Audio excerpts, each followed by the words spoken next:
आप सभी सज्जनों को नमस्कार हो। आज मैं आपको कुंडली के सप्तम भाव के बारे में बताऊंगा।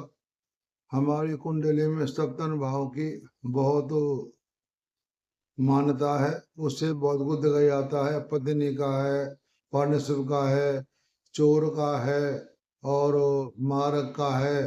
चौथे भाव की सप्तम भाव की बहुत ही इस विशेषताएं पाई जाती हैं।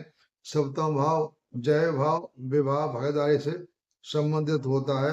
तो मैं आपको पहले ये बता रहा हूँ सप्तम भाव का पार्ट 1 में कि सप्तम भाव का स्वामी पहले भाव में हो तो क्या होता है। यदि सप्तम लगन में हो अथवा लग्न सप्तम में हो तो जातक अपने जीवन साथी से अत्यधिक आसक्ति युक्त होगा। यह लगातार यात्रा विवाह संबंध नहीं, यदि अन्य योग भी हो तो लग्न तो ये होगा। और सप्तमेश दूसरे भाव में हो तो विवाह के जरिए धन की प्राप्ति। अगर सप्तमेश दूसरे भाव में हो तो उसको विवाह के जरिए धन की प्राप्ति होगी। यदि सप्तमेश दिव्य भाव राशि युक्त हो, पीड़ित हो तो एक से अधिक विवाह होते हैं। सबसे खराब राशि होती है दिशा राशि शादी के जीवन के लिए। दिशा राशि में शुक्र हो तो अच्छा नहीं होता है। और सप्तमेश तीसरे भाव में बैठा हो तो भाग्यवान जातक के भाई बहन विदेश में स्थित रहते हैं। और चौथे भाव में हो तो आनंद युक्त भार्य, अधिक संतान, उच्च शिक्षा, अधिक बहन। और पंचम भाव में हो सप्तमेश तो शीघ्र विवाह और जीवन साथी धनी होता है। और छठे भाव में हो सप्तमेश तो दो विवाह की आशा होती है, पत्नी रोगी होती है।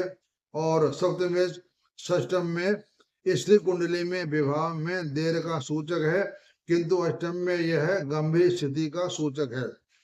और सप्तम भाव में सप्तमेश हो तो सौम्य आकर्षक व्यक्ति होता है। अष्टम भाव में सप्तमेश बैठा हो तो जीवन साथी की शीघ्र मृत्यु हो जाती है। जातक की मृत्यु दूर क्षेत्र में होती है।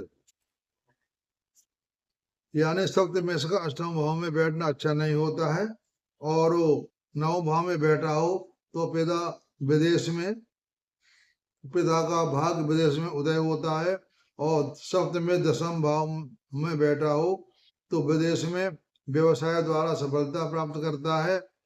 धनी 12 एक से अधिक विवाह कानून रूप से अथवा, और 12 भाव में हो तो एक से अधिक पत्नी विवाह देर में होता है।